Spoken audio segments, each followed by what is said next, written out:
शुक्रवार बी होता आणि आज दशमाताचं विसर्जन सुद्धा होणार होतं, म्हणून पटकन म्हणलं चला आपली इकडे पूजा वगैरे आवरून घेते. तर संध्याकाळचीच आरतीला आम्ही जात असतो आणि संध्याकाळीच माझी पूजा असते. तर आज नेसण्यासाठी मी हिरवी साडी काढून घेतली, पटकन साडी वगैरे नेसून घेतली, छान छान माझी तयारी करून घेतली, लगेच इकडं प्रसाद बनवायला घेतला.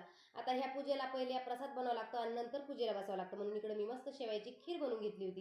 चांगलाच अंधार पडला होता, म्हणलं पटकन दिवे वगैरे लावते, लगेच पूजा करते. आता मला पूजा करून लवकर आरतीला जायचं होतं, पण असं काही झालं नाही. इतकं काम करता करता पोरं एवढे त्रास देते, मामा असं मामा तसं, हे करता करता मला जास्तच वेळ झाला होता.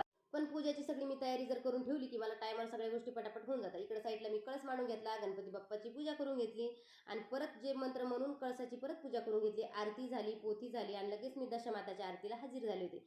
काल जो ढोकळा आणि आळूवडी जो बनवली होती ना, ती मी इथंच आणली होती दशमाताला, कारण की 56 भोग लागणार होते आणि त्याच्यापैकी आपली जी इच्छा असेल आपण ती बनवून द्यायची असते. तर माझी इच्छा होती मी ढोकळा आणि मस्त ते आळूवडी बनवून देईन, तर मी तेच बनवून दिलं होतं.